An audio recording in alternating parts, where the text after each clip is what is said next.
Welcome, Uncle Xavier. I hope you enjoyed Grandpa Joe's silly dad jokes because now it's time to get serious about starting your own dog washing business.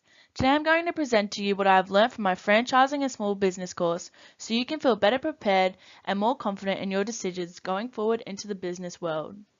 In the early stages of this presentation, we are going to be discussing your own personal profile, the current market profile, and your business model options. Following on from this, we will be diving deeper into what exactly is due diligence, what is involved, and how to undertake due diligence most effectively based on the suggested business model. Once I present this information, I will give you my recommendation, however, it is ultimately your decision to choose the best path for you. Okay, let's look at your profile. You're a qualified tradesman who has worked hard in his career, and for the last 10 years you have been working for yourself as a contractor, offering your services to many large businesses in the local area. Your current net worth is $700,000 and you're looking to invest $150,000. As we all know, you have been a long-standing volunteer at the RSPCA, you want to continue to manage a business, you like structure and direction, you don't like to take too many risks, and at your mature age you are happy to be successful and work hard towards your retirement.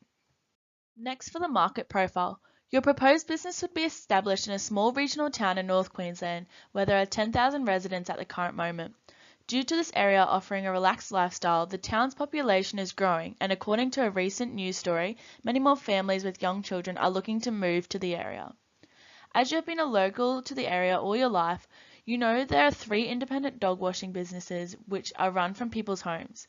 Only one of these businesses advertises on the radio and local newspapers, whilst the other 2 rely on word-of-mouth customers. Based on these profiles, do you believe there is a need for your business? There are 2 different business models you can choose from, an independent business or a franchise.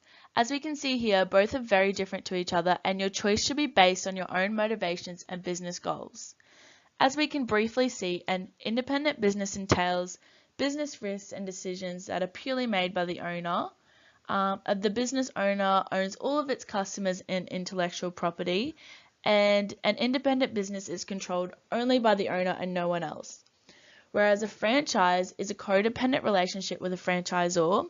The franchisee has limited flexibility, and the franchise is given support and the tools needed to succeed by the franchisor, and there is usually lower risk involved. After reviewing these 2 types, which one are you leaning towards? Yep, I think a franchise. Now that we are leaning towards a franchise, let's look into due diligence. Due diligence is all about ensuring that you are getting what you think you are buying and that what you are buying is worth what you will be paying. Both you and the franchisor will be involved in this process as the scope is quite wide. When setting up a franchise, there is lots of documents involved. The operations manual, risk management, franchise agreements, term entitlements, and code of conduct are some of the most important documents to consider. However, the great thing is that the franchisor will have all of the information readily available, which in regard to an independent business formation, these documents would be harder to obtain.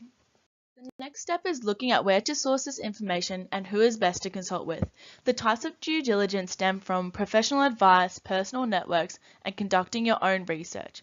As this table shows, the most effective forms of sourcing information come from desktop research, consulting with an accountant or lawyer, and conducting market research.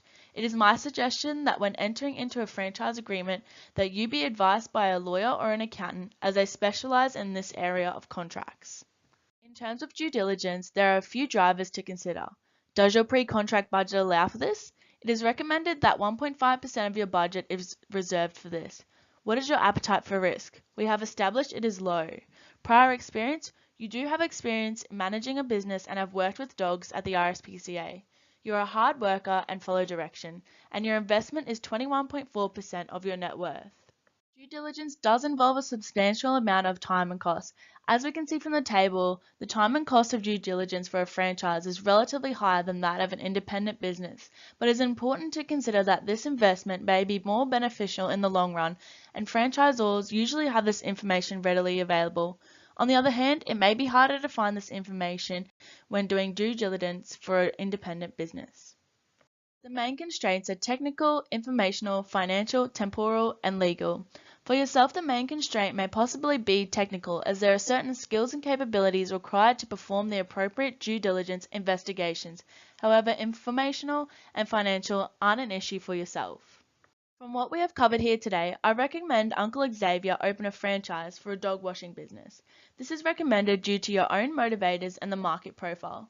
It is important to remember to seek professional advice from a lawyer or an accountant, as the due diligence does require substantial time and costs. I believe he will enjoy the support from a franchisor, the lower risk, and the higher success rate associated.